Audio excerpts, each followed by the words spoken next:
Hello बच्चों, let's read the question. The question says the nuclear charge Ze is non-uniformly distributed within the nucleus of radius r. The charge density rho r, charge per unit volume, is depend only on the radial distance r from the center of the nucleus as shown in the figure. The electric field is only along the radial direction. The electric field within the nucleus is generally observed to be linearly depend on r. This implies option A is equals to 0, option B A is equals to r by 2, option C A is equals to r and option D A is equals to 2r divided by 3. ठीक है बच्चों. इस question के अंदर हमें यह पूछा है कि अगर जो इलेक्ट्रिक फील्ड न्यूक्लियस के अंदर वो आर के ऊपर डिपेंड करता है लीनियरली, तो उस कंडीशन के अंदर ए की वैल्यू क्या होगी ये हमें बताना है. ठीक है बच्चों. अब हमें दे रखा है कि जो रो आर है चार्ज डेंसिटी, वो भी क्या कर रही है कि डिपेंड कर रही है किसके ऊपर, आर के ऊपर. ठीक है बच्चों. रो आर डिपेंड्स अपॉन आर. ये हमें गिवन है, रो आर डिपेंड्स अपॉन आर. और हमारा जो इलेक्ट्रिक फील्ड है वो क्या कर रहा है कि लीनियरली डिपेंड कर रहा है आर के ऊपर. ई प्रोपोर्शनल टू आर, ये हमें गिवन है क्वेश्चन के अंदर.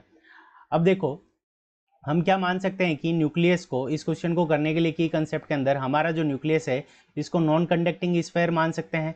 तो नॉन कंडक्टिंग स्फीयर के अंदर क्या हो जाएगा कि हमारा जो इलेक्ट्रिक फील्ड होता है किसी भी डिस्टेंस आर के ऊपर, वो क्या हो जाएगा 1/4 pi epsilon not multiplied by q हमारा क्या हो जाएगा, टोटल चार्ज हो जाएगा q divided by r cube.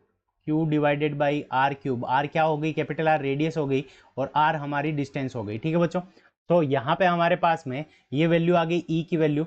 अब जो क्यू को हम क्या लिख सकते हैं कि जो इसके अंदर क्यू होगा, Q is equals to total charge है हमारा, तो Q is equals to Z E के इक्वल हो जाएगा. Q is equals to Z E. और यहाँ पे अगर हम चार्ज डेंसिटी की बात करें तो rho R is equals to हमारे पास में क्या हो जाएगा, rho R is equals to Z E divided by 4 volume. ठीक है बच्चों. चार्ज डेंसिटी बराबर क्या हो जाएगा, चार्ज डिवाइडेड बाई वॉल्यूम, और वॉल्यूम हमारा कितना हो जाएगा 4/3 पाई आर क्यूब के इक्वल हो जाएगा. तो यहाँ से अगर हम लिखें जेड ई की वैल्यू देखें तो यहाँ से हमारे पास में Z E is equals to क्या हो जाएगा, rho R multiplied by 4 divided by 3 pi small R cube. ठीक है बच्चों. तो ये जेड ई की वैल्यू होगी. अगर हम यहाँ पे चार्ज जेड ई की वैल्यू देखें तो यहाँ से हमारे पास में जो इलेक्ट्रिक फील्ड है वो केवल आर के ऊपर लीनियरली डिपेंडेंट नहीं हो रहा, और हमें क्वेश्चन के अंदर गिवन है कि आर केवल लीनियरली डिपेंडेंट है. इसका मतलब क्या होना चाहिए कि जो रो आर है हमारी डेंसिटी, इसकी वैल्यू हमारे पास में क्या होनी चाहिए, कॉन्स्टेंट होनी चाहिए. ठीक है बच्चों. इसकी वैल्यू कांस्टेंट कब से कब तक है, वही हमारे पास में ए की वैल्यू हो जाएगी. ठीक है बच्चों.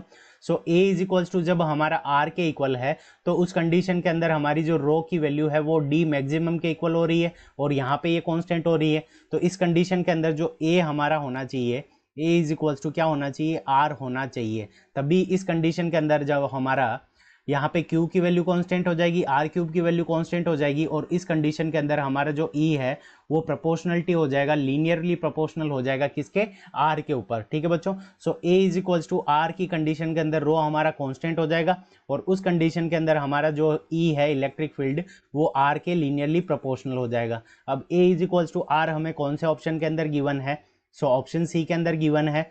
Option c is the correct answer of this question. I hope you understood it well. Best of luck. Thank you.